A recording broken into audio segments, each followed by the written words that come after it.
States has ordered the flags at the U.S. Capitol to be flown at half-staff due to the passing of Her Majesty Queen Elizabeth II. So all of this we have just learned in the past hour. Queen Elizabeth II has died at the age of 96. Martha, we know you're going to go get ready to cover this on your show, top of the 3 o'clock hour Eastern time, as we look live at the flag flying half-staff there at Buckingham Palace in London. John? Yeah, and we know that, as you said, Nancy Pelosi has ordered the flag at the Capitol building flown at half-staff. We have not yet heard from the White House as to whether or not the flag will fly at half-staff there. I imagine it will, and whether the president will issue an order to have the flag flown at half-staff at federal buildings around the nation. Fox News contributor, National Review Institute fellow Douglas Murray joins us now. And Douglas, this is a moment that obviously was going to be inevitable because everyone dies at some point. Queen Elizabeth II delayed this as much as she possibly could. But your thoughts at the news of the passing of the Queen at the age of 96? Yes, I mean, for everybody, I think, around the world, but especially in Great Britain, it's a moment of unbelievable sadness and a moment of extraordinary transition in the life of the nation. For most of us, for our entire lives, we've known only the reign of Elizabeth II. It's important for people to understand, as I think mentioned earlier in the hour, that she stands above politics. The monarch reigns over politics and over the nation. And at great times of national crisis, it's the Queen, the monarch, that we looked to. And you just think recently with the COVID crisis, it was the Queen and her reassurances to the nation that really were what people wanted to hear. Of course, now, the monarchy is an extraordinary institution. Queen Elizabeth II was one of its greatest exponents, one of its greatest defenders, one of its greatest emblems. But the monarchy continues, the crown continues, and of course, we now have a new king, King Charles. This is an extraordinary transition. There will be a deep feeling of public mourning in the UK and I think around the world, and not just for the Queen herself, but also for what she represented and what she represents still. Devotion to country, devotion to other people, stoicism, courage in the face of adversity, a feeling of selflessness, let's say, of putting others first, putting the country first, most of all. And I think many people around the world will recognize in those virtues something which have passed to a great extent, but which mean an enormous amount to many of us still. So yes, it's a very significant time in the life of the nation. World leaders are, comments from world leaders following her death are pouring in from around the world. French President Emmanuel Macron just releasing a statement saying Her Majesty Queen Elizabeth II embodied the British nation's continuity and unity for over 70 years. I remember her as a friend of France, a kind-hearted queen who has left a lasting impression on her country and her century. U.S. President Bill Clinton just putting out a statement saying, quote, "My thoughts and prayers are with the royal family and all the people Her Majesty inspired throughout her lifetime of service." To that note, she was an inspiration to many, Douglas. Yes, that's right. And I think many world leaders, and particularly British leaders, constantly called on her source of not just knowledge, but also wisdom. We saw just in the last couple of days, perhaps her last public duty was being with Liz Truss as the new Prime Minister and seeing the outgoing Prime Minister. And Prime Ministers in the United Kingdom in particular, but world leaders as a whole, were always acutely aware with Her Majesty that here was somebody who, her first Prime Minister was Winston Churchill. She saw her nation, indeed the world, through the worst possible times. She was the link back to that greatest generation. Remember that when Victory in Europe Day came, World War II came to an end, Her Majesty was on the balcony of Buckingham Palace with her father, the late Queen, and Queen Elizabeth, the Queen Mother, and also with Winston Churchill. many people not only valued, as I say, her store of knowledge, but the wisdom that came from knowing that nations and peoples go through terrible times and come through them. That there are things above politics, remembering the significance of the nation, of service to the nation. These things and much more were called upon and admired and respected, I know, by American presidents, by French presidents, by leaders around the Commonwealth and around the world. It's not going to be surprising, I think, that in the coming hours and days we're going to hear from a quite bewildering array of people, both heads of state and also just the many millions of people whose lives were touched by Queen Elizabeth, the late Queen Elizabeth. Yeah, we're going to hear a lot of tributes, and they'll be very well deserved. Yeah, among them, Mitch McConnell, who just released a statement saying, "Today, all Americans stand with our great friends across the Atlantic in mourning the passing of Her Majesty Queen Elizabeth II. The British people's loss is the entire world's loss.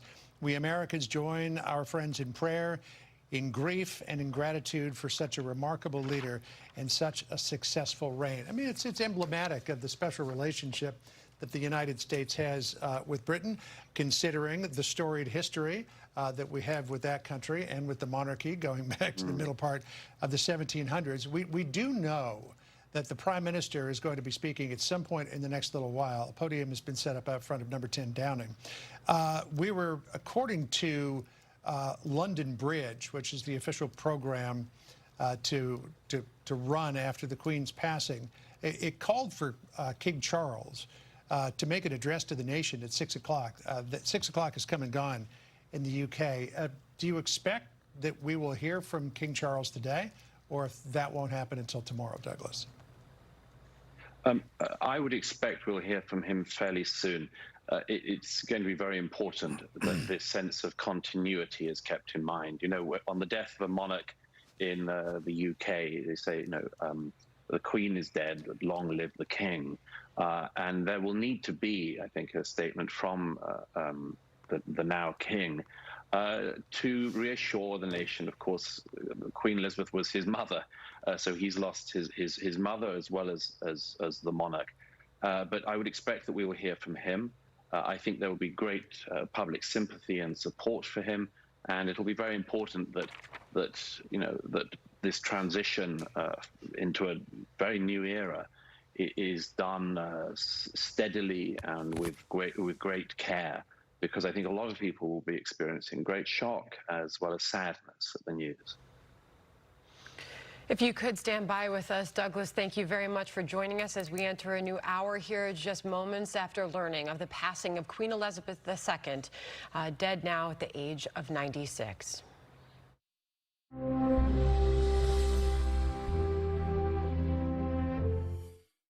The fundamental concepts which have inspired both the United States and the nations of the Commonwealth are the same. As between individuals, freedom, honest dealing, tolerance and justice under the rule of law. As between independent nations, free and sincere cooperation in the search for a just and lasting peace for mankind.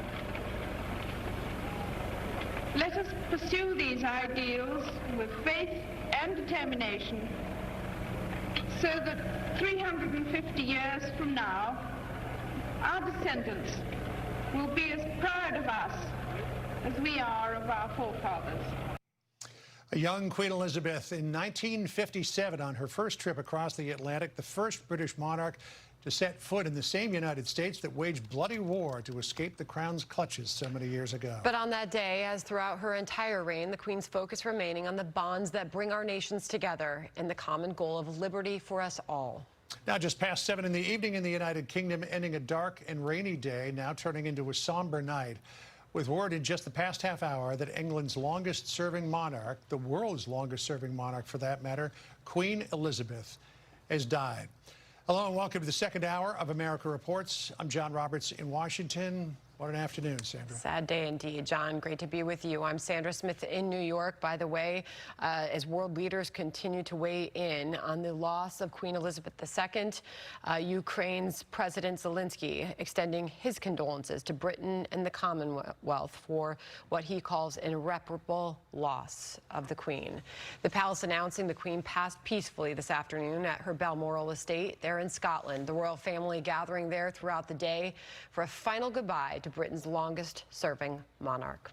Crowds have been gathering all day outside Buckingham Palace, as you see the live pictures there, as news of the Queen's dire health spread. And now that her announcement of her passing has happened, we expect that more people will be gathering outside there as well. An unfamiliar moment in a nation where nobody under age 70 has ever lived without Queen Elizabeth as their king. Think of it that way. Yeah, and just 2 days ago, the Queen meeting with the new Prime Minister, British Prime Minister Liz Truss, for what was likely the final official picture of the 96-year-old monarch. We have got coverage throughout the hour. Greg Palcott in London is joining us. And Greg, I don't know if you have it. I trust you do. A statement from King Charles just moments ago at the moment of his passing of his mother.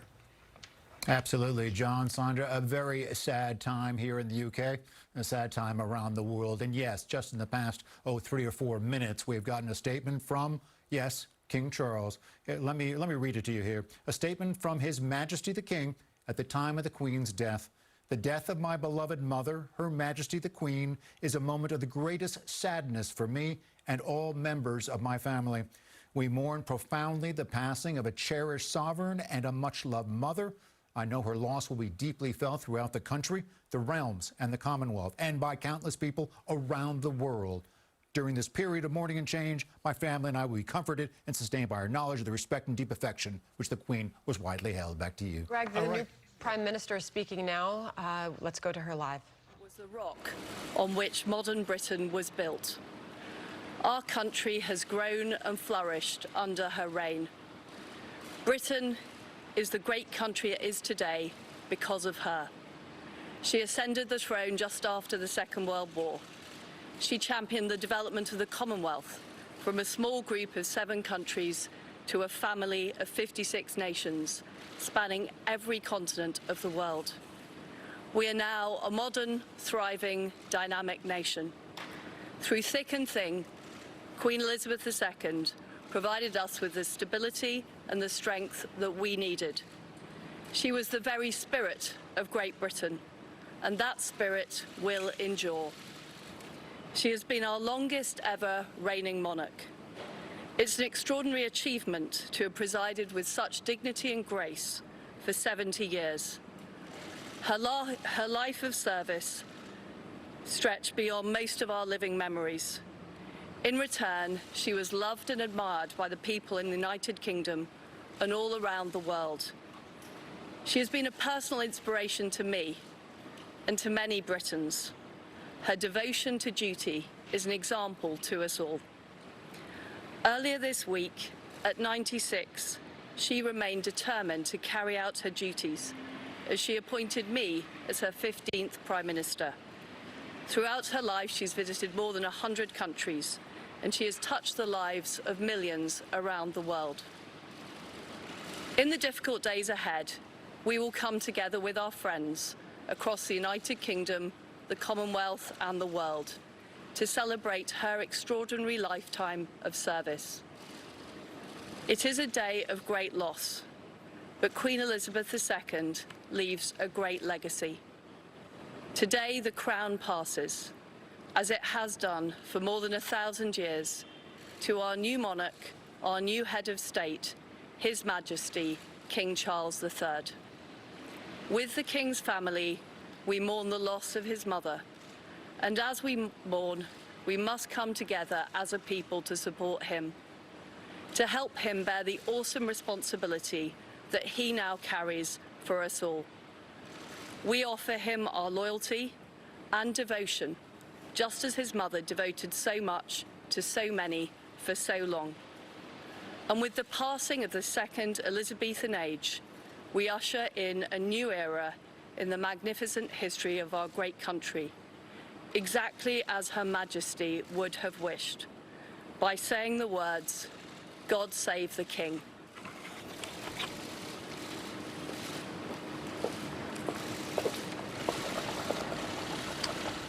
And of course, it was just Tuesday that she appointed the new Prime Minister, Liz Truss, during a meeting at Balmoral, which is now likely to be the last photograph that we'll see of Queen Elizabeth II prior to her death. John? Yeah, and in that photograph, I mean, she obviously appears frail. I mean, what 96-year-old wouldn't? But also at the same time, she was beaming.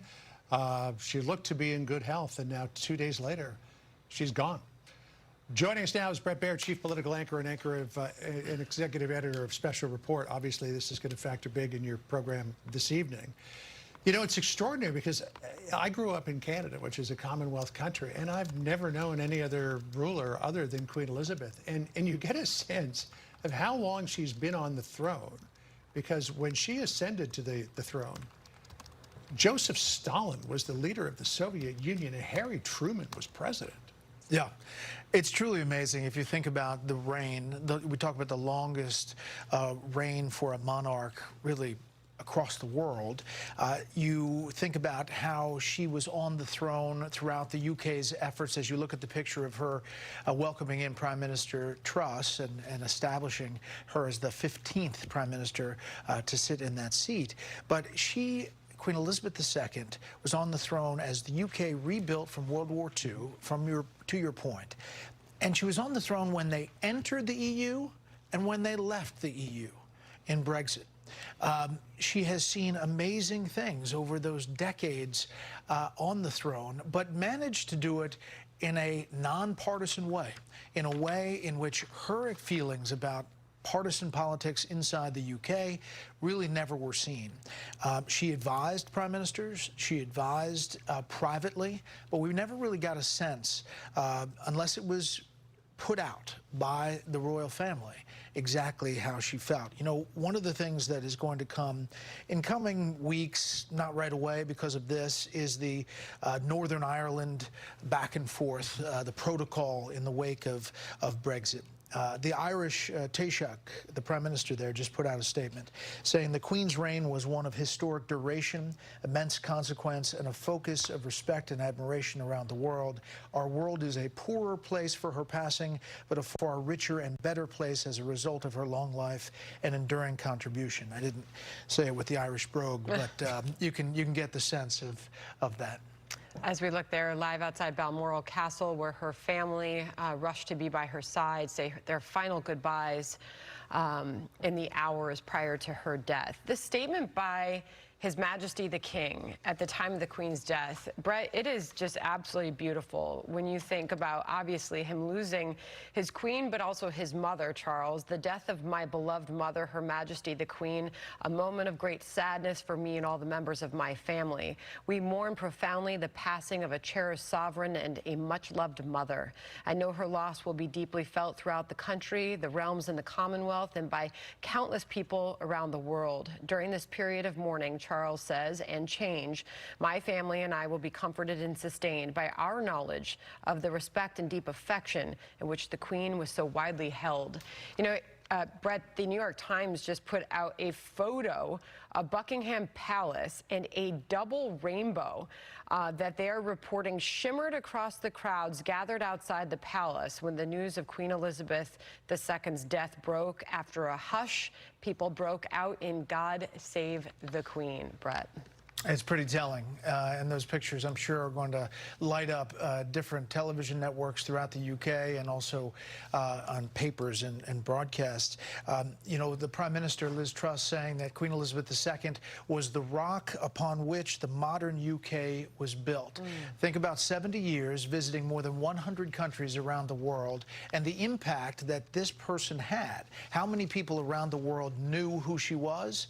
Probably more than any other single person in the world. So this will be a process of mourning for the UK, but they've been preparing for this for quite some time. Now King Charles will make his way around the UK over 4 days, we're told, and all of the pomp and circumstance will come out, you know, in coming hours. But the big coronation, for King Charles will come months later. The big funeral will come probably weeks later. Yeah, I mean, if you look at history, the last time there was a coronation in England, it was June 3rd of 1953, and that was about 16 months after King Charles VI had died. So the coronation is something for another time, but tomorrow Charles will travel to London, where the Accession Council will meet and officially proclaim him to be the King of England. And then, as you mentioned, he will embark upon a tour where he'll go visit Scotland, he'll visit Northern Ireland, he'll make his way around the country to accept messages of condolence from the local governments there and to give a tour as the new King of England. And the Queen will lie in state at Westminster Hall. And then we will have the funeral, which will occur, I believe, on the 10th day, and then the burial on the 12th day. So when you look at what's about to unfold in London, I mean, the last thing that we can remember is the funeral of Princess Diana. This will eclipse even that. Exponentially. Exponentially. I mean, obviously the emotion around Diana's death and the suddenness of it, this had been planned for, but this will, as far as the pomp and circumstance surrounding it, the preparations for it, will exponentially be bigger. And you can imagine world leaders coming from all over to express condolences and to be a part of that ceremony. It's interesting, if you just look at the politics of this moment, Liz Truss takes over as Prime Minister in a time when the UK is in trouble financially. As far as energy is concerned, she had a really heavy lift as she steps into this job, having been essentially the foreign secretary in charge of foreign affairs, and now has to deal with the domestic, not only the troubles, but also handling this effectively as saying goodbye to I should mention here, just before we go back to Sandra, we've obviously seen other funerals as well. Prince Philip last year, as well as the Queen Mother, Princess Margaret. But I mean, what I was talking about, the last big funeral was impact. The one with so much impact would have been Princess Diana. That's right. And also an important note, an observation by our own Chad Pergram in his note earlier, Brett, as we were talking earlier about Queen Elizabeth was a huge study of American history, a huge study of the Constitution, starting at a very young age. And Chad is making the note that she spoke to a joint meeting of Congress, 1991, Brett, the only British monarch to do so. It was May 1991. Prince Philip sat at her side. As he has always said, all the way up until his death, he believed his role was always to support the Queen. And during that address, she spoke about the Gulf War, which the U.S., UK, and other international coalition had just entered into to liberate Kuwait after the invasion of Iraq. Elizabeth spoke about the special relationship between the United States and the United Kingdom, saying, quote, "The best progress is made when Europeans and Americans act in concert." And then on the Senate floor this morning, Brett, Chad notes that Senate Minority Leader Mitch McConnell said the Queen was, quote, "an exemplar of steady leadership." He added that Elizabeth changed the world. And Brett, as you know, Nancy Pelosi, the House Speaker, has ordered the flags at the Capitol to be lowered half-staff to honor the late Queen. Yeah, there'll be a lot of reaction from lawmakers, from the administration, obviously from President Biden and the First Family. This is a figure that will obviously have impact around Washington because of her long history. She was feted at a state dinner at the White House, and Nancy Pelosi's words, over 7 decades on the throne, Her Majesty was a pillar of leadership in the global arena, a devoted friend of freedom. And that basically sums it up. All right, Brett, thank you very, very much for joining us as we continue our coverage here. A live look outside Buckingham Palace. That is one view of the flag flying half-staff there as the crowds continue to gather and say their goodbyes to the Queen. Steve Hilton joined us top of the last hour, host of Next Revolution on Fox News. Steve, we continue to see world leaders' reaction pouring in from all corners of the globe. You know, Sandra, it's been an amazing feeling. An hour ago, as you said, we spoke. I had lots to say about the Queen and her reign. Your producer said, could you stand by in case we hear the worst? I said, of course. But I didn't imagine that it would happen because it's the Queen. and she will just go on forever. And so it just, when I heard the news, I can tell you, I let out this howl of anguish. And it takes me to a point that many have made. Brett made it, Doug Murray, Martha made the point very well, that regardless of your views on the institution of monarchy, I've always been against the institution of monarchy. That's why I'm so proud to be an American now. But regardless of your views about that, this person, this incredible public servant, transcended all of that, because you could see that all she cared about was her country, representing her country, doing her duty, doing it with dignity through everything that happened. And so I think the grief that people will be feeling right now in the UK, around the world, is not just for the person. Of course, it's incredibly painful for anyone to lose their mother, and that was reflected in King Charles's statement. But the grief for the loss of someone who embodied so much that is good and admirable about the world we want to see and the way we want people to behave in that world, and those virtues that seem to be, in many senses, disappearing. That's why it feels so painful. That's why I think it's going to be such a huge shock around the world, because of she was so indomitable. That's a word that's been used. It just feels unbelievable that she's gone. It really does, despite the fact that, you know, with that statement that we were all reacting to earlier, we've been preparing for this news ever since her illness, you know, really, roughly a year ago. People have been preparing for this, but it still feels like such a shock. You know, Steve, looking at a statement from former Prime Minister Boris Johnson, who I believe traveled to Balmoral with Liz Truss for that ceremony to meet the Queen. Wave after wave of grief is rolling across the world from Balmoral, where our thoughts are all with the royal family, and breaking far beyond this country, and breaking here in the United States as well. The flag being flown at half-staff over the Capitol. We probably would expect President Biden to announce that the flag will fly at half-staff over the White House and federal buildings as well. And Congress is going to draft and pass a bereavement statement, we're told, on Tuesday.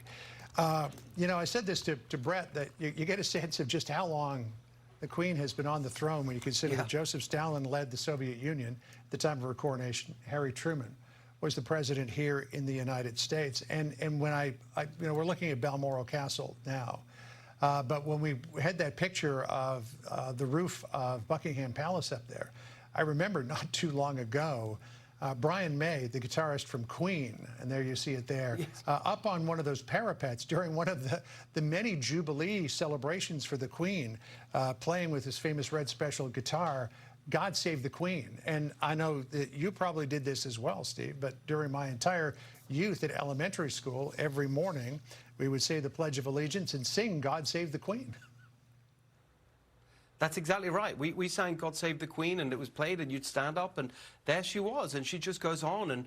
And there are so many memories as I think about and reflect on her life and in a personal sense. I mean, you just reminded me of something that I hadn't even been thinking of, which is that for the 2012 Olympics, just before I moved here to America, I was working in the Cameron administration, and I was the point person, as it were, for the opening ceremony of the London Olympics, working with Danny Boyle, who is the director, who is the creative director, and putting all of that together. And of course, the most memorable part of that whole ceremony was the opening, where the Queen was greeting Daniel Craig and his character as James Bond, and then he took her in the helicopter, and there she was. And of course, in the end, we knew it was a lookalike, parachuting in to the stadium.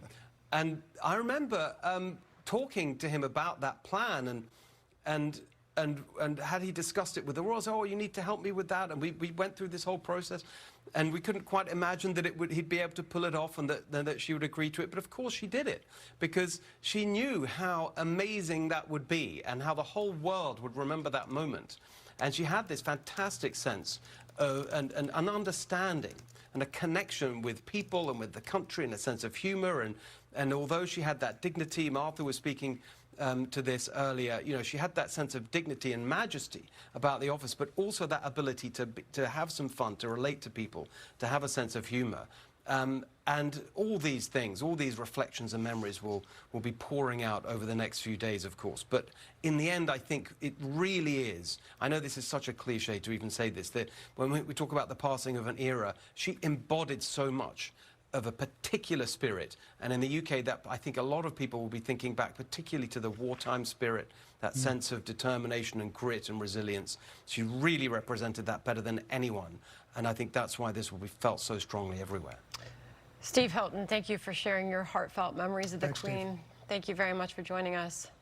Thank you. All right, we are joined now by Shannon Felton-Spence, a royals expert and former head of communications for the British Consulate General. Thank you very much for staying with us here. There is a brand new statement by another U.S. president, President George W. Bush, and his wife, Laura, saying we're honored to have known Her Majesty Queen Elizabeth II. She was a woman of great intellect, charm, and wit, spending time at Buckingham Palace and having tea with Her Majesty and her corgis is among our fondest memories of the presidency. Queen Elizabeth ably led England through dark moments with her confidence in her people and her vision for a brighter tomorrow. Our world benefited from her steady resolve, and we are grateful for her decades of service as sovereign. Americans in particular appreciate her strong and steadfast friendship. Laura and I join our fellow citizens in sending our heartfelt condolences to the royal family and the British people. And you are reminded that during her reign, there have been 15 prime ministers, 14 U.S. presidents, 7 Roman Catholic popes. Your memories of the Queen?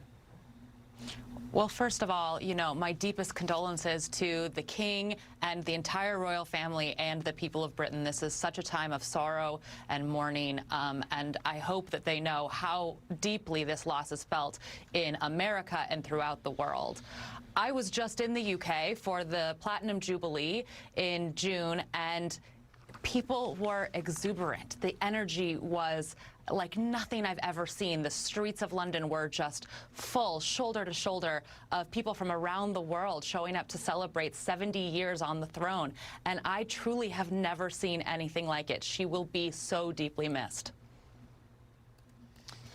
You know, in terms of how deeply missed she will be, you know, the sadness, obviously, that this is going to precipitate in London and beyond in the UK is just incalculable at this moment. But we have ceremonies that are coming up over the course of the next 12 days that are going to pay such tribute to this Queen that the sadness, no doubt, I think will turn to celebration at some point, will it not?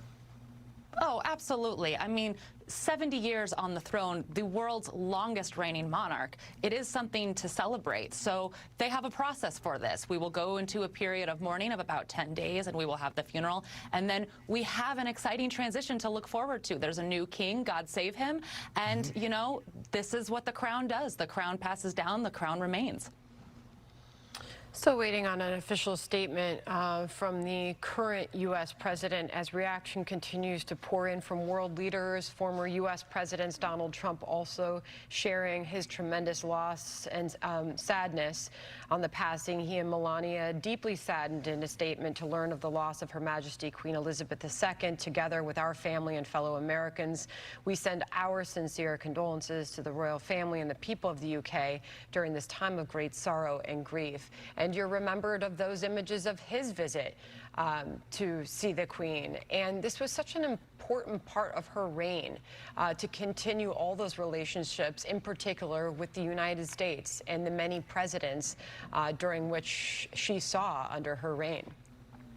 Absolutely. So there was a poll actually in the last couple of weeks from the Association of Marshall Scholars and Emerson College that asked Americans for the next generation, how important will the monarchy be for UK-US ties? And remarkably, the poll found that 64% of Americans between the ages of 18 and 34 think that for the next generation, the monarchy will be as important or even more important than it is now. And that is a testament to her legacy. She has watched Western European monarchs fall and lose significance her entire reign. And to see that the special relationship is that strong, that we know that the monarchy will be important to our alliance and our friendship, it's just remarkable. Yeah, Shannon, we're just getting a response from former President Obama and Michelle Obama saying from the day of her coronation 70 years ago, the first one ever televised to this moment, there's countless tributes being posted online in her honor. Her Majesty Queen Elizabeth has captivated the world. Today, Michelle and I join so many others who are celebrating her life and mourning her passing. You know, it is rather extraordinary when you think of the violent history that this nation had with the British monarchy so many years ago, how beloved a British monarch actually became. Absolutely. Well, I was just thinking when you were speaking with Steve about singing the British national anthem, God Save the Queen, at school every day, and I'm reminded that actually Our Country 'Tis of Thee is the same tune of God Save the Queen. Listen, we are bound to each other in friendship and in history and in democratic values, and that's just a fact. Much will be made about who made it there to say their goodbyes. Of course, we kept track of her children, her grandchildren who flew to be by her side. We saw that happening earlier today. Obviously, William and Harry making their way there. We quickly learned, while we thought that Meghan had been also along with Harry, that she was not. But her family was so important to her, and no one will really ever know. I'm sure many stories will be told about how she tried to mend that relationship towards the end with Harry and Meghan distancing themselves from their family. I don't think that there's much to be made of Meghan originally announcing that she was going to Balmoral and then saying that she wasn't. I actually just think that Kate Middleton did not go, and so they understood that it was the proper thing to do to just send the boys. But listen, it's been a rough couple years for the Queen with the Duke of Edinburgh passing last year, the pandemic, Harry and Meghan leaving. It's been a very high-stress time for the whole world, but even inside the palace walls, just in her own family, it's been quite difficult.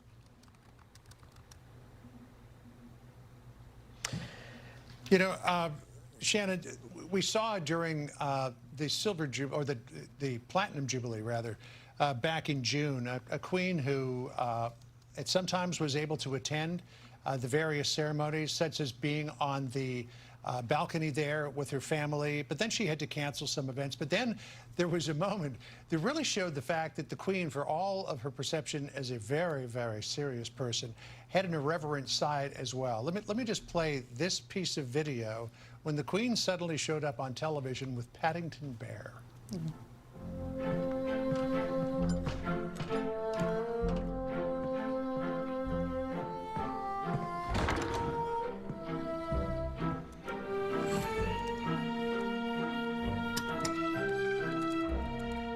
Thank you for having me. I do hope you're having a lovely Jubilee. Tea? Oh, yes, please.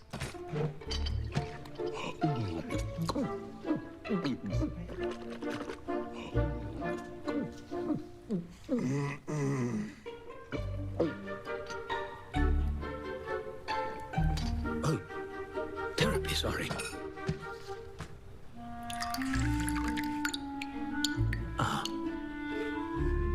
Never mind.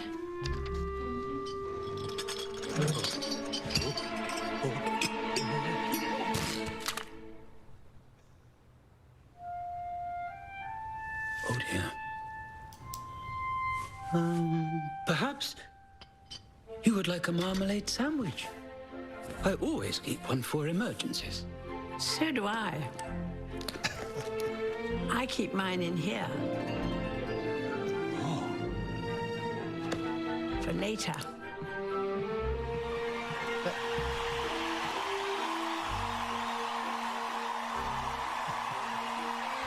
The party is about to start, Your Majesty. Happy Jubilee, ma'am. And thank you for everything. That was such an endearing moment, Shannon, and such a surprise as well, you know, when that hit the airwaves. So many people thought that the Queen would never do anything like that. It was just such a wonderful moment as she celebrated her Jubilee. It's bringing a tear to my eye to watch it. It was sweet at the time, and now just is so heartwarming. You know, she had a silly side. Steve was talking about when she jumped out of the helicopter for the London 2012 Olympics with 007, which was so exciting. And then you might remember a funny social media video that Prince Harry and the Queen did with the Obamas when they were promoting the Invictus Games. So she had a sense of humor about herself. She knew how people saw her, and every once in a while she would sort of break and give us a sense to her true personality. And of course, you know, she loved her family, she loved her country, and as Paddington says, the country loves her back. And she loved marmalade sandwiches as well. Shannon, well, thank you. It was always such a joke about what she kept in her purse, so now we know. You know. Thanks so much for joining us. Appreciate it. Finally, Sandra, we're getting a statement from President Biden and the First Lady. It's a long statement, so I'll just read a short part of it here. In a world of constant change, she, the Queen, was a steadying presence and a source of comfort and pride for generations of Britons, including many who have never known their country without her. An enduring admiration for Queen Elizabeth II united people across the Commonwealth. The 7 decades of her history-making reign bore witness to an age of unprecedented human advancement and the forward march of human dignity. Again, it's a much longer statement, which we'll get to in the moments ahead. And obviously, a lot is already underway in just the hours after her death. This is a live look outside of Balmoral Castle there in Scotland. Ashley Webster is joining us now from Fox Business. Ashley, so many stories will be told of the Queen. And she was known for her caution. Okay, as one recent biographer, Sally Bedell Smith, notes in a recent biography, Elizabeth the Queen, although she refused to wear a hard hat when riding on horseback, which she did really up until the final years of her life, but it turns out for a practical reason, prompting the staff at Windsor Castle to joke that, quote, the only thing that comes between the Queen and her heir is an Hermes scarf. Nor does she use a seatbelt in her cars, and she drives on the private roads of her estates like a bat out of hell, said Margaret Rhodes. Ashley? You know, let us not forget also, towards the end of the Second World War, she was trained as a mechanic on trucks, and she always took a lot of pride in being able to try and fix anything that was wrong on her, you know, her Land Rovers on her royal estate. She was always first to say, let me get under the hood and see if I can fix it, which always made me laugh. By the way, I just wanted to bring up to speed, there has been confirmation, according to the BBC, that Charles will be known as King Charles III. There was a lot of speculation.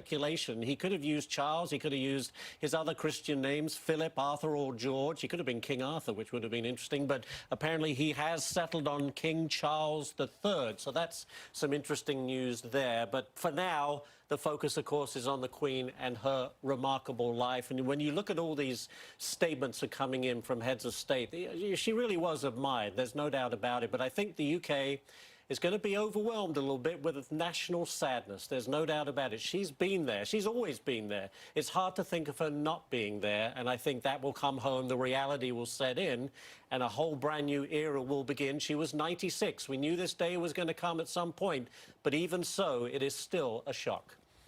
You know, it's a long time since we've had a King Charles. King Charles I, 1625 until his execution in 1649, and then Charles II, 1630 to 1685 he lived. So this is a name that is being resurrected from the annals of history, which I think for people in the UK has some measure of significance. Am I right in that? You are, yeah. I mean, look, you know, when you grow up in the UK, you don't really think of the centuries and centuries of history until you go somewhere else. You go, you know what, there is a very long history. It is remarkable. And when you trace it through the monarchy like that, it is, you know, King Charles I was beheaded not far from where Buckingham Palace is. You just go up Whitehall, an area on the right. So, yes, there is a lot of history, some of it a bit bloody, but the name Charles itself holds a lot of sway and is certainly one for the ages when it comes to the monarchy and the different rulers over time. But just to sing the national anthem as God Save the King is going to take some getting used to. It's been God Save the Queen for 70 years, so it's an interesting time. To that note, the words of the national anthem will be changed. The new postage stamps, the currency created to reflect Prince Charles' ascension to the throne, as we learn that he will go by and has chosen to go by King Charles III. That's a live look at London right now, outside of Buckingham Palace, where the crowds have been gathering there for hours, I would say even days, as they started to learn of the possible passing of the Queen, which we obviously broke the news just a short time ago, about an hour and a half ago, that the Queen has passed, age 96. And John, we have the photo now outside Buckingham Palace as they were awaiting word on her health. There was a downpour, and the crowd turned after the rain passed and a double rainbow formed. The New York Times first reported this with the picture. Here's the picture. And the crowd broke out in song as those mourners continue to gather there outside of the palace. Yeah, it's a very rare occurrence. And, you know, is there spiritual significance to it? There well could be. Fox News contributor, National Review Institute fellow Douglas Murray is back with us now. Douglas, we didn't know of the Queen's passing the last time we spoke with you. Your thoughts now that we have learned? Yes, I mean, it's an incredibly sad day for the people of Great Britain, for the Commonwealth, and I think for the world. The Queen has been such a mainstay of all of our lives, really, and connects the people of the United Kingdom and her allies and friends back to that greatest generation of the Second World War. There's enormous significance in her passing. It is the end, as Prime Minister Liz Truss just said earlier, it's the passing of a second Elizabethan age and the dawn of a new era, the era of King Charles III. As you were mentioning just there, that does have great significance. Of course, the history of the Charleses is a complicated one. You mentioned the end of Charles I, but Charles II, of course, represented the restoration of the monarchy in the 17th century. So there's great significance. King Charles III will reign over a nation that is certainly in great mourning at the moment, but I think will also be a nation which feels deep gratitude for the many, many decades of service that Queen Elizabeth gave. You know, it is the signal thing of her reign is that clip which you played earlier in the hour of her statement as Princess Elizabeth at the age of 21, when she promised that her life, whether it was long or short, would be dedicated to the service of her country. And I think that sense of service, the sense of dignity, of stoicism, you might even say, in the face of all manner of challenges and changes, is something that Elizabeth II will always be remembered for.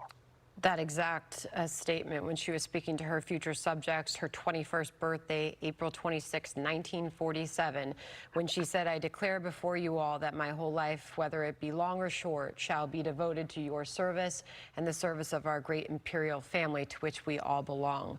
What also strikes me, Douglas, is looking back at her first televised Christmas address in 1957, in which she said, "I cannot lead you into battle. I do not give you laws or administer justice, but I can do something else. I can give you my heart and my devotion to these old islands and to all the peoples of our brotherhood of nations."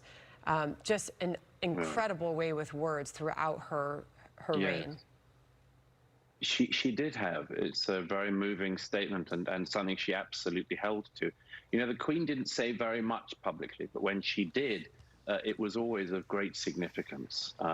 You might remember that after September 11th, there was the service of national mourning in, I think, St. Thomas on Fifth Avenue in New York, and the Queen sent a statement through one of her representatives where she said to the American people, she said, "Grief is the price we pay for love." It was an extraordinarily poignant and a deep insight. And that is something that I think people admired her for. Statesmen admired her.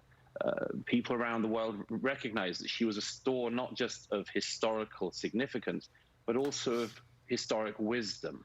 That's why so many American presidents and others so enjoyed the time they spent in her company. I've heard this from several people in the administrations, Democrat and Republican, in America. They talk about the way in which the hours they spent with the Queen were among the happiest and most meaningful of their times as president. And that is partly, largely perhaps, to do with the fact that she was a person of great wisdom, who also, of course, embodied a type of quiet courage that so many people admire and perhaps so few people show. You know, you mentioned the war. Of course, she did serve in a capacity then as a young woman. And it's also important to remember that, you know, her first prime minister was Winston Churchill. Her first prime minister was Queen. On the day that World War II came to an end, she was standing on the balcony of Buckingham Palace with her father, the late king, her mother, the late Queen Mother, and also Winston Churchill. And, you know, there's enormous significance to that. You know, during the war, during the Second World War, there was talk that the royal family, particularly the princesses, the now late Queen and her late sister, the Princess Margaret, there was talk that they should perhaps be taken away from Britain to a safer place, perhaps to Canada, because of the proximity of the Nazi invasion. You know, the late Queen Mother said, very importantly, when this was put to her, she said, "The girls will not leave without me. I will not leave without the king. The king will not leave." And that sense of standing firm at the worst times was something that I think everyone will recognize and honor the Queen for, recognize that lifetime of service, that extraordinary lifetime of putting others before herself, as she promised to do as a young woman. She's going to be very, very deeply missed. And this really is a very unusually meaningful time. Yeah, a moment of courage there that we saw reflected recently with Vladimir Zelensky refusing entreaties to leave Ukraine, saying that he is going to stand tough. You know, we had that tender moment a moment ago, Douglas, the Queen with Paddington Bear. We've got an old movie tone reel here from 1957 that I want to put up. This is Charles, who was a young boy at the time, greeting his mother as she returned from her first visit to the United States back in 1957. Do we have that video that we can put up? And let me just read the statement from. Let's see the video. There's the Queen coming back with Charles at her side. Anne, making her debut as a toddler, will have nay to do with the kilted greeter. A generously proffered hand by Prince Charles, however, shows the lad who will one day be king has a proper respect for the responsibilities of royalty.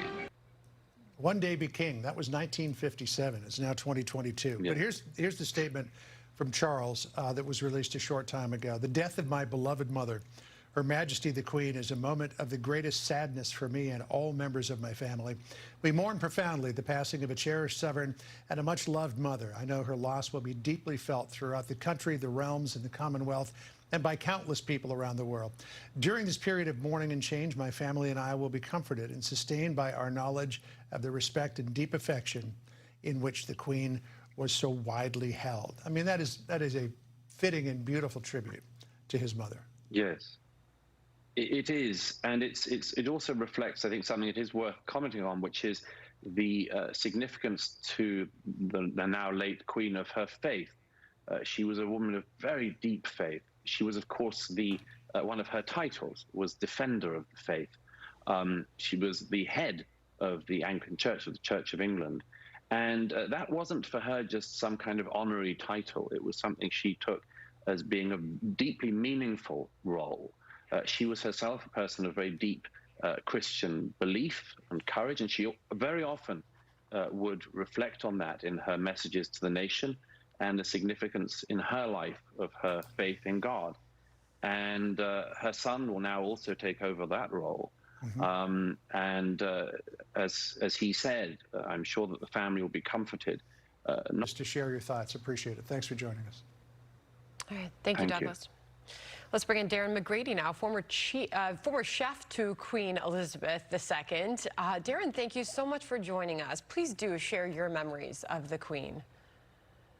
I spent 11 years traveling around the world and every day cooking breakfast, lunch, afternoon tea, and dinner for Her Majesty. And the nation's lost a grandmother. In fact, I think the world's lost a grandmother. And just seeing, a beaming smile as she came into the kitchen, with or without those corgis, it's just such a sad day right now.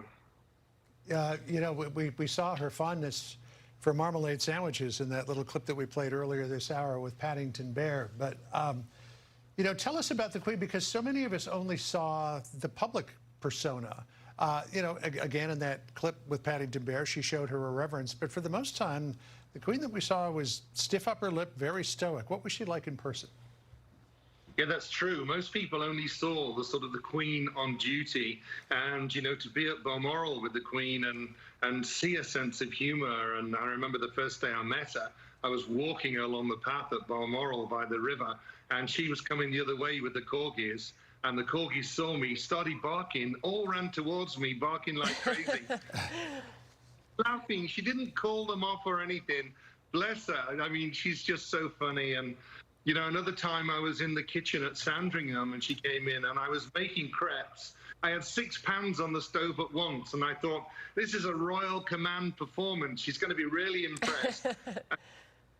Looked at me and said, isn't that cheating? Shouldn't you be flipping them? And I thought, oh my goodness, I've got to do 6 pounds now in front of the Queen. I did, one after the other, and she just looked at me, laughed, big beaming smile, and said, bravo, and walked off. It's interesting you say that, because Howard Morgan, an artist who painted the Queen's portrait in the 1980s, was quoted saying, her private side took me totally by surprise.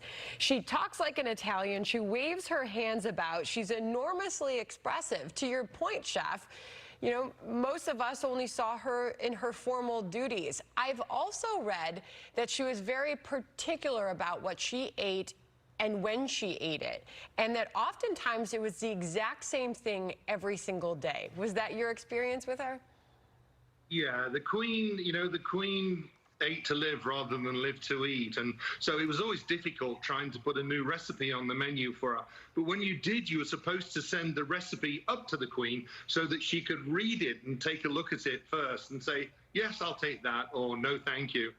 I did that once, sent up a dish called Veiled Farmer's Daughters, a strawberry dish, and forgot to send the recipe. I got a note back. Who or what are the Veiled Farmer's Daughters, with a smile? The Veiled Farmer's Daughters, that's a terrific name. As we see, Chef, all of the people, and there were hundreds, now it looks like there could be thousands gathering outside the gates of Buckingham Palace. What's the mood of the country right now? It's never easy to lose a monarch, even at the age of 96, but hers is the very definition of a life well lived and a life to be celebrated.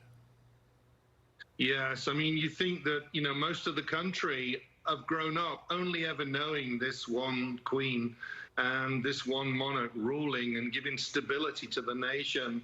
And she really was the nation's grandmother. That when we saw her, the Paddington sketch was just the epitome of the Queen. Her happiness, her sense of humour, her smiles. And I'm just thrilled she got the Platinum Jubilee in. And it's just a sad, sad day today. And I think that right now she's on her way upstairs, and I think she's having dinner, probably a barbecue at Balmoral with Prince Philip. And as we get these beautiful images coming in, as people all around the globe are laying flowers and remembering her, and we're also getting word from the Paris mayor that the Eiffel Tower will go dark as night falls in Europe. The French mayor, the Paris mayor, saying the Eiffel Tower will be extinguished in homage to Her Majesty the Queen Elizabeth II. Chef, it's so important for all of us to remember these stories. You have such personal ones, and you see this crowd gathering outside Buckingham Palace, for the most part people who never got to know her personally, but they loved and adored this Queen. I think that, over the years, she just touched everyone's heart, going back to the war and how as a young girl, as someone said earlier, you know, she wouldn't move away to Canada or anywhere. None of the royal family would. Just going through everything that they've been through, you know, over these 70 years, and to be thrust into this at 25 years young and told you're going to be queen. She's just done an incredible job. And I think, you know, the nation's lost a grandmother. You know, Chef, you mentioned what she has been through, and she has been through so much, but who wouldn't? I mean, when you're on the throne for 70 years, you tend to go through a lot. But she lost the love of her life, Philip, in April of last year. And could it be said, and was it your perception, that to some degree she lived the last 16 months of her life with a broken heart? I think that, you know, the loss of Prince Philip, who'd been by her side for so long, was a major loss to the Queen, and absolutely. And I think that, you know, she had her royal corgis. She loved those corgis, and to have the corgis by her side, but it was never Prince Philip. And, you know, just thinking back now to the days when she was dancing with Prince Philip at Balmoral Castle, the big smiles and beams on both their faces, I think that, you know, she started deteriorating after Prince Philip died. An incredible love story, those two, and it started so young. And she has gone on the record over the years saying when their eyes first met, she just knew. She knew that Philip was the one for her, and she settled on him, and they lived a very long, beautiful love story and life together. Chef, we really appreciate you joining us today. Thank you so much. Thank you for sharing your memories. You know, also interesting to note, for so many of us that know and have grown up with some of the newer generation of royals, including Kate Middleton, she is so loved by that country, John. And the Queen's biographer, Sally Bedell Smith, speaking today, telling People magazine that Kate Middleton has modeled herself after the Queen. The Duchess is 40 years old. She says she's observed the monarch as she prepares to take on her future role of queen consort. The biographer saying Catherine has learned by observing. She knows what resonates. She will have absorbed a lot from this queen. And I think we've all witnessed a very special relationship between those two as well. There's no question. You know, the chef, Darren McGrady, kept mentioning her corgis. She, over the course of her monarchy, owned more than 30 corgis and dorgies as well, which is a variation of the corgi, all going back to the lineage of her first corgi, Susan, who was given to her on her 18th birthday in 1944. Let's rewind the clock for a second here. Let's go back to June 3rd, 1953 in Movie Tone News. Watch here. Queen Elizabeth, accompanied by the Duke of Edinburgh, left Buckingham Palace to be crowned sovereign of Great Britain and its far-spread Commonwealth and Empire. A gilded coach escorted by Her Majesty's household guards transported the royal pair to Westminster Abbey. And as the procession made its way through the history-hallowed streets of London, a loyal people roared out their acclaim.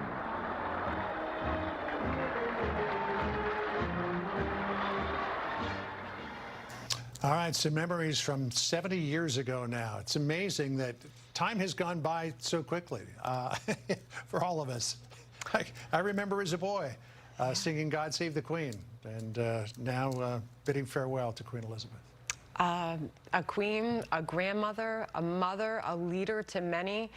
She will be missed. This has been the Fox News Special Report.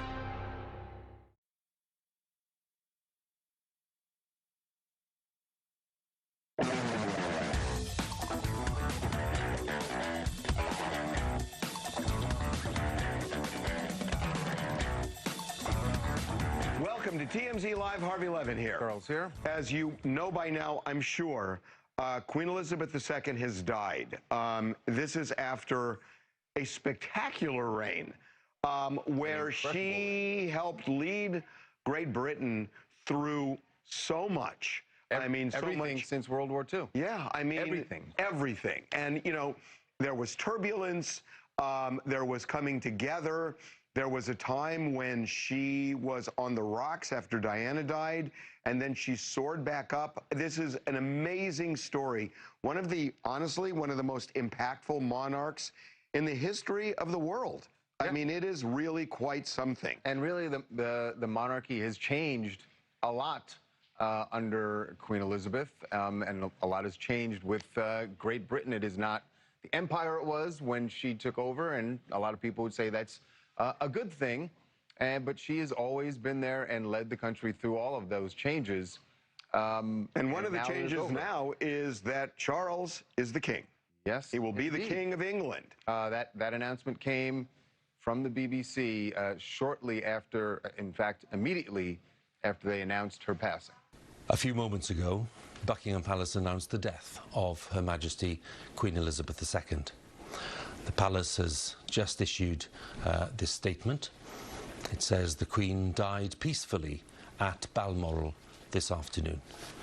The King and the Queen Consort will remain at Balmoral this evening and will return to London tomorrow. A really interesting a statement from the palace. There's been some speculation over years now whether Charles might surrender that title to his son William, but clearly not the case. And they were quick to announce that Charles is going to be the King of England. Yeah. And so this is, you know, a monumental moment in world history. It really is. I mean, you can't overstate the importance of Queen Elizabeth. And I think this is a good time to go over how important she was, you know, in so many aspects of American life, too. Things that we connected with Britain on. But I mean, when it was 1952 when she took the crown, and think of all the things that have happened since then. Yeah, obviously the Queen. Every president, I can't think of a president I have not seen meeting her. She was the Queen when Dwight Eisenhower was president. She was the Queen when Winston Churchill was the Prime Minister of England, and there were 14 others that have followed during her reign. By the way, in fact, her final public appearance was earlier this week when she met the new Prime Minister, Liz Truss. So let's bring in a TMZ alum. Sean Mendel worked at TMZ for a long time and knows so much about the royal family, about all of the inner workings, and we're really thrilled to have him on today. So Sean joins us. Sean, welcome back to TMZ Live. Thank you. I'm glad to be back, although, you know, wish I was here under different circumstances, but it's a great opportunity to celebrate the legacy and the life of Queen Elizabeth. Yeah, I mean, there's so much tradition, Sean. One of the things I'm fascinated by is how England reacts to this. That, I mean, the fact of the matter is they have been preparing, the media has been preparing for this. And I even thought about, as we showed the BBC anchor making this announcement, I would imagine they've had dress rehearsals for this moment and all the steps that will happen. That's absolutely correct. And there's an operation. It's called Operation London Bridge, and that is the sort of beginning, the plans and the workings of what starts to happen as soon as the Queen has passed away. And there's even an operation called the Operation Unicorn, which is specifically for if the Queen passes away in Scotland, which she has. So. Exactly. So this is something that is planned for, not only by media, but by, of course, the royal family. You know, Sean, to have endured this long, because, you know, countries don't have a tolerance for people who lead them over a long period of time. I mean, we've kind of seen that. She has been able to endure, and not just endure, because I remember so well how she was on the ropes after Diana died when she didn't come out and immediately express sympathy in public. And there were a lot of people that were saying at the time, you know, we don't like Queen Elizabeth, we're not crazy about having a royal family even, and yet she was able to resurrect everything. And maybe she is more beloved than ever, you know, toward the end of her life. That's really spectacular and also unique. Insanely unique, unparalleled, really, because she is the head of state in the UK. She is not the chief of the government, right? So in the United States, our head of state and our chief elected official are the same person in the president. In the UK, they are separated. There's the prime minister, who is the efficient, and the queen or king, who is the dignified, and they remain while prime ministers come and go. And as you said, her reign really was at its most vulnerable in the 7 days. They're known as the 7 days that shook the world. The 7 days after Diana died, when she and the rest of the royal family were seen to be cold and insensitive to the way that the British public felt about Diana's death, because she was no longer technically a member of the royal family. It had only been a year since she had divorced Charles. She no longer had the style of HRH, Her Royal Highness, even though she still was considered the Princess of Wales. So that was an incredibly vulnerable moment. However, she eventually rose to the occasion, and at the end of the day gave a speech to the public. And even when Diana's coffin passed by Buckingham Palace on its way to Westminster Abbey for its funeral, she bowed her head, and you can see her sister, Princess Margaret, looking at her in shock that she did that. And in fact, it was only a week later where she had a public event at Westminster Abbey, a public event of celebration, and she was cheered. So she was very adept at understanding how the monarchy needed to change to survive and stay relevant. Hey, Sean, as we're talking about Princess Diana in that moment, I think the fact that Prince Harry, who has been so estranged from his family, happened to be in the UK this week for events when she passed just seems like serendipitous, right?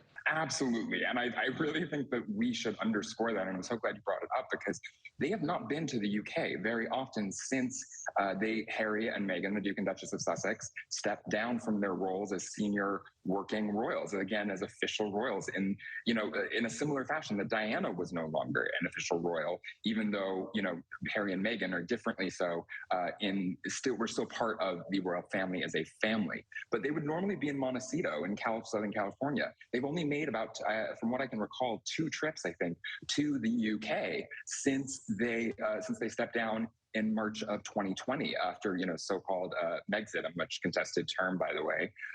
But it is really incredible. It's also worth noting that Meghan did not travel with Harry to Balmoral, even though that is what the initial reports were saying. She remained in London, but she did cancel a charity event that she was supposed to be having. So unclear whether or not she will travel up to Scotland now.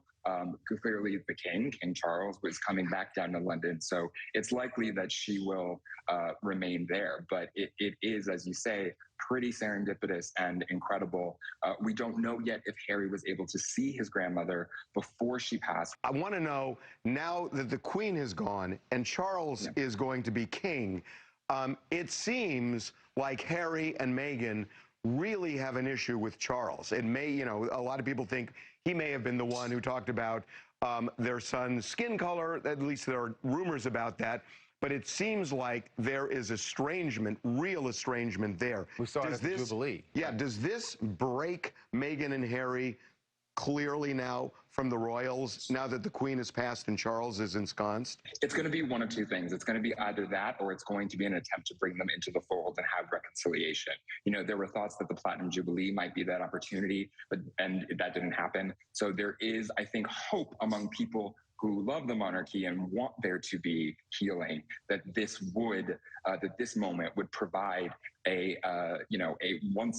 really exceptional moment for Harry and Meghan to come back into the fold. Certainly, we know that that's what Charles has wanted in the past. Whether that's what he wants now, to be determined. Yeah. Hey, thank you so much for jumping on. We really appreciate it, Sean. It's great seeing you. My pleasure. Thanks for reaching out. Good to see you guys. All right. Thanks again. Thanks. A momentous day. Yeah, a really, really momentous day. Okay, we're taking a break. All right, when we come back, Harry Styles talking about what was, prior to today, the most talked about event of the week. Did he spit on Chris Pine? Well, he's back in the States and he is talking about it. I think you're really going to be shocked by what he said at MSG last night. The NFL on Fox. Giants. What a run. Titans. Incredible. The action kicks off Sunday at 1 on Fox 5.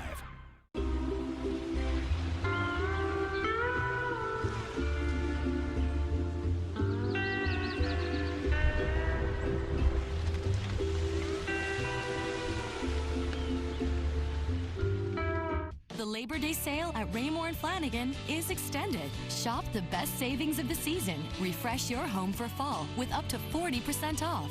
Or take advantage of financing. Get 0% interest for 60 months. Choose from our wide selection of furniture, mattresses, rugs, and more. Thousands of items on sale, in stock, and ready to deliver to your home fast. Save up to 40% during the Labor Day sale. Extended through Monday. Only at Raymore & Flanigan. You ready for French? Oh, we're waiting. Come on, or we're gonna miss it. Oh, does his hair look like it runs for buses? I bet that hair will run if I treat you to Mickey D's. Yeah, you're right. Let's go.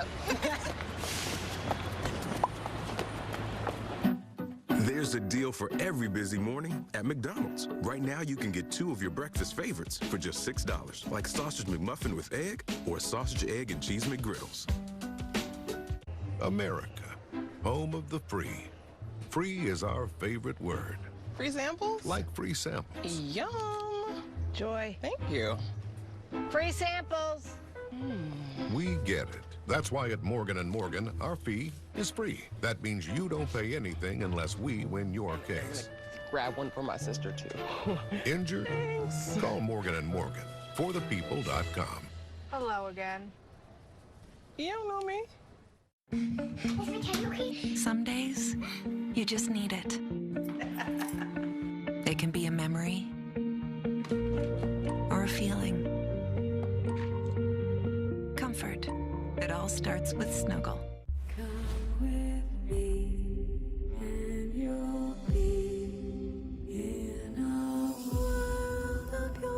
Let the games begin. This is what TV is all about. Season premiere September 21st on Fox 5.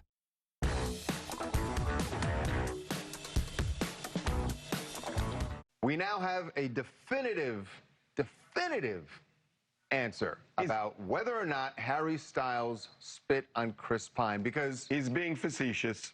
Well, I think Harry Styles was being a bit facetious, so, you know, I can be facetious. Harry Styles is back in the U.S. You know that he has a residency that he's been doing for several weeks now at Madison Square Garden. But he is talking about this moment at the Venice Film Festival, we told you about earlier this week, where everyone thinks that he spit on Chris Pine. We have a source very close to Chris Pine that says Chris Pine has said he was spit on. He was spit on. Now, Chris Pine's people have said ridiculous. It didn't happen. It's ridiculous. So I guess Harry Styles can be the he can break the tie. Break the tie. Thank you. So here's what he said on stage at Madison Square Garden last night. It was wonderful, wonderful, wonderful to be back in New York. I just popped very quickly to Venice to spit on Chris Pine.